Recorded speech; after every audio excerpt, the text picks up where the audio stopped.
Welcome to the Deep Dive, your shortcut to being genuinely well-informed. Today, we're diving headfirst into a really fascinating stack of sources. We think they offer some truly surprising insights into three distinct, pretty thought-provoking areas. Might even shift your perspective a bit. So first, we're going to sort of unpack this curious and frankly quite extraordinary claim about secret non-disclosure agreements. NDAs, Right. but with a rather shadowy anonymous group. Then we'll plunge into an unexpected discovery. It's about a natural material's remarkable, almost unbelievable properties against electromagnetic fields, EMFs. Right. And finally, we'll explore some very real-world challenges, the kind of stuff that's actually happening now facing the electric vehicle market. Right. It's a perspective you might not hear every day, especially on, how consumers are feeling. Yeah, exactly. And our mission today really is to sift through these, quite diverse topics and pull out the most important nuggets for you.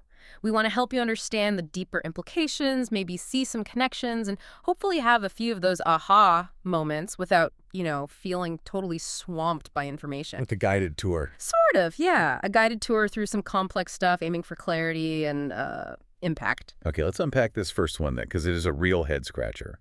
We've seen these claims from public figures. The source mentions Simon Parkes and Kerry Cassidy specifically.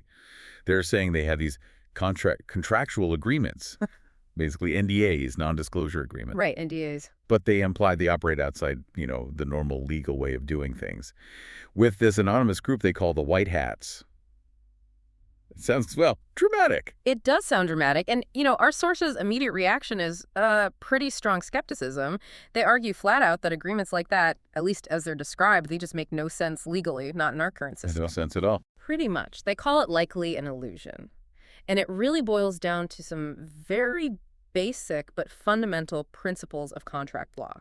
Stuff most people might not think about, but it's crucial here. And what is that fundamental principle? Is it really as simple as just like needing a piece of paper? In a way, yes. It almost is that simple. The core argument the source makes is, crystal clear. For any contract to hold water to be enforceable, and that definitely includes NDAs, both sides must have a signed copy, an identical copy. Both sides, okay. Yep. Without that physical, mutually held copy, you can't register it, you can't refer back to it in a dispute, and crucially, you can't enforce it in court. It's the proof. The paper trail. That's what makes it real, legally speaking. Right, so this isn't just some legal theory. This is how actual business gets done. Yeah. You're saying real NDAs, the ones companies use every day, have a very specific structure. Exactly. Standard practice. Our source draws on our own background here in software engineering, patent development, and they stress how rigorous legitimate NDAs are. When they worked in telecoms or got patents, the documentation was meticulous. You have detailed exhibits, which are basically attachments spelling out exactly what info is secret, what subjects are off limits. Super specific. Super specific. And, critically, both parties always get and keep identical copies signed with actual wet ink. That detailed paperwork, that's what ensures you can actually enforce it if someone breaks the agreement. Okay, now here's where it gets really interesting for me.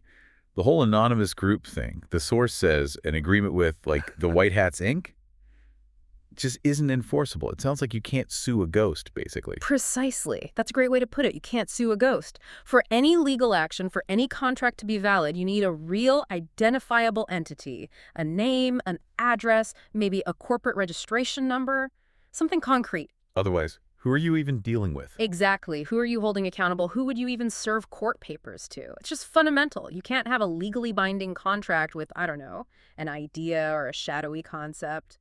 Okay, but what about really sensitive stuff like military intelligence or secret government operations? Surely there have to be exceptions where they need to protect identities. That's a really good point, and the source does touch on that. They acknowledge there are exceptions. Situations where, say, the U.S. Navy might use a proxy company. A front.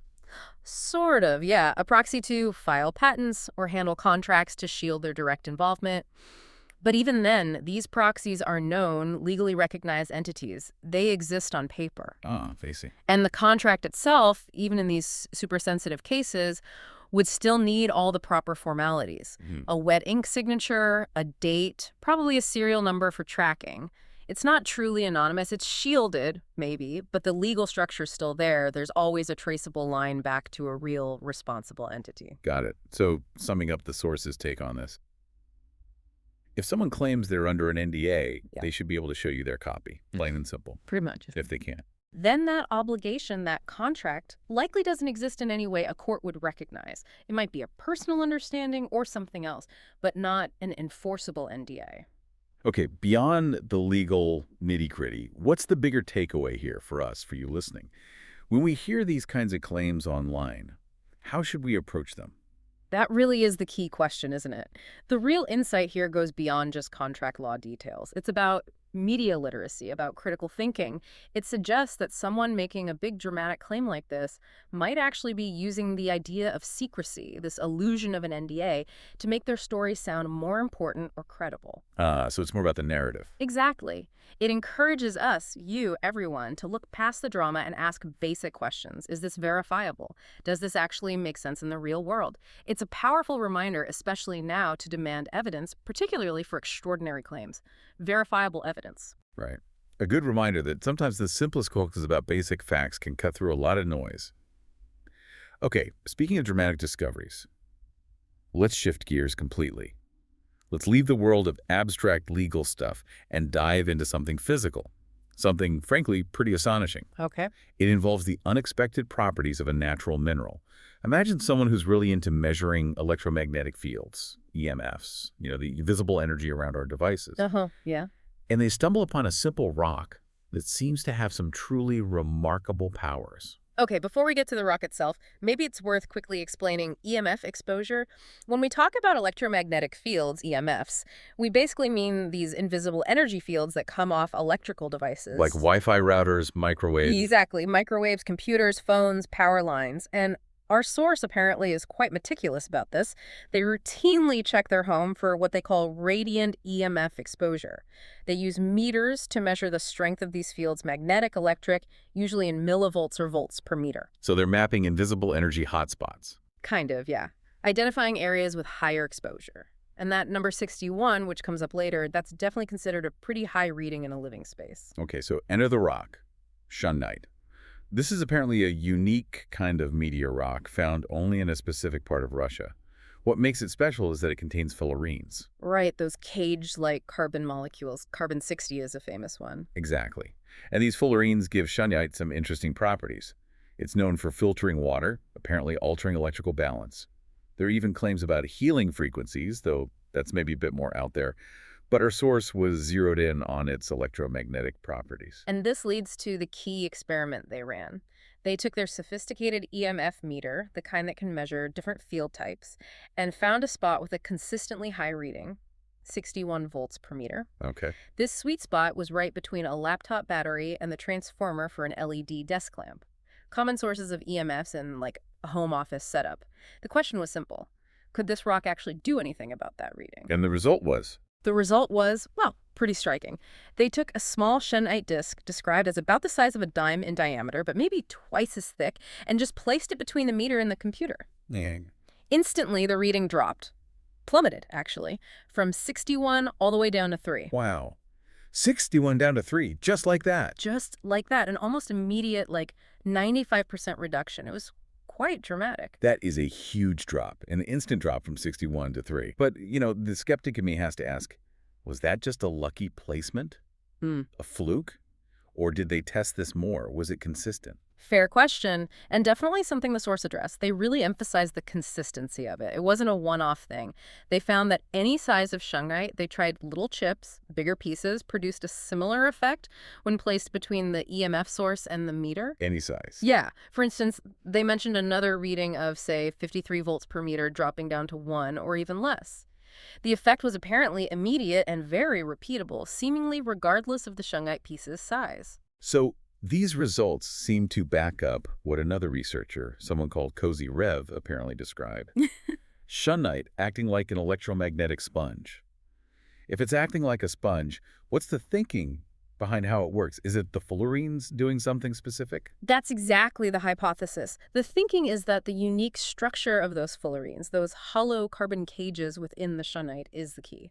Now, the exact physics is still studied, but one leading idea is that these structures create a kind of network that can effectively absorb and maybe dissipate or neutralize the electromagnetic radiation that hits it.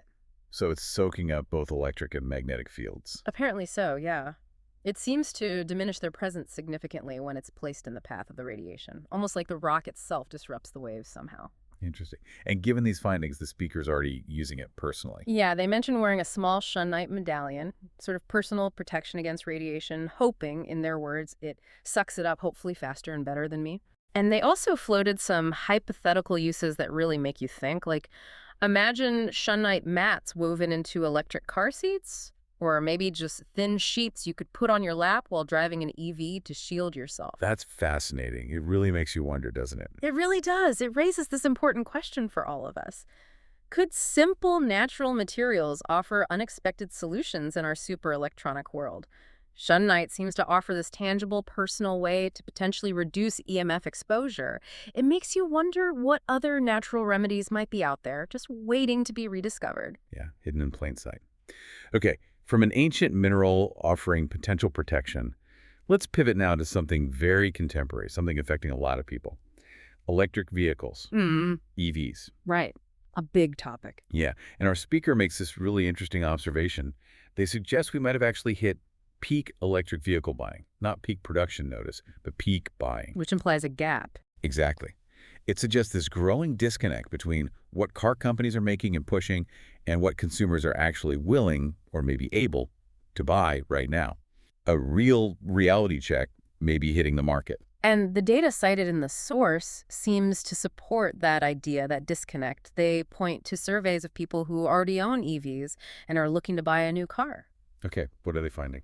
Well, apparently over 90% of these existing EV owners are saying they plan to buy an internal combustion engine car, gas or diesel for their next vehicle. Wow, 90%. That's huge. After already owning an EV. It is huge, and the reason given, according to the source, is simply problems the electrics are causing. It points towards some significant dissatisfaction among current users, people who've actually lived with the day-to-day realities of owning an EV. And the source gives some real-world examples, right? Some stories illustrating these problems. Yes, a couple of quite vivid ones. There was a Tesla owner in Washington State. The car ran out of charge, completely dead, and they ended up needing this incredibly expensive 77-mile tow truck ride all the way to Olympia. 77 miles. Why so far? Because apparently there just wasn't a closer charging station available, or maybe the ones nearby weren't working. Imagine being stranded like that, facing a massive tow bill. It highlights the infrastructure issue, the range anxiety people talk about. It's a major hassle people maybe don't anticipate. Definitely. What was the other story? The other one involved a heavy electric Volvo getting stuck on a beach, stuck in wet sand. Now, the owners knew enough to avoid the dry, loose sand, but they didn't account for the tide coming in and softening the sand under the car. The weight. Exactly. The sheer weight of EVs and how that weight is distributed makes them particularly prone to getting bogged down in situations like that, maybe more so than smaller, lighter cars. And then getting it towed becomes another problem. The source notes that towing EVs can be tricky because undercarriage components can get bent easily. So a simple tow can turn into a complicated, potentially damaging mess. Right. These individual stories are telling, but are they just isolated incidents, or is there a bigger trend? Well, according to the source, it's reflecting in the sales numbers too. They describe EV sales as cratering, or seriously crashing, in several key markets. Places like California, Oregon, Washington State, where they noted a precipitous 4% drop in just 1 week. 4% in a week? That's steep. Very steep. And similar big declines were apparently seen in Western Canada, Britain, and across Europe. And here's a crucial point the source makes. This downturn was already happening before the recent SVB bank failure. Okay, so it's not just the economy tightening up. It suggests not. It points more towards maybe market saturation in early adopters, or perhaps growing consumer pushback based on these practical issues, charging, range, cost, maybe even repair difficulties. It seems to be more fundamental than just a temporary economic blip. Now, our speaker seems to have a very strong personal take on this, based on the source material. They do. They state it pretty bluntly. People just don't want them, and they feel it's not a technology whose time has come. They even mention a personal thing, not being able to ride in them, though the reason isn't specified. And they cite the supposed unreliability of electric trucks, claiming they make up less than 0.5% of the national fleet and are frequently in for repairs. So it paints a picture of significant practical hurdles, maybe user experience issues, and real consumer resistance that goes beyond just the initial excitement of new tech. That's a pretty stark assessment. It absolutely is stark, and it forces us maybe to look beyond the often very positive, sometimes idealized marketing and narratives around EVs. If we connect this back to the bigger picture, it really raises some critical questions, doesn't it? About the practical realities, the actual readiness of the charging infrastructure everywhere, not just in cities. And just genuine consumer acceptance. Exactly. How well does this technology, as it currently stands, truly fit into the diverse needs and lives of the broader population?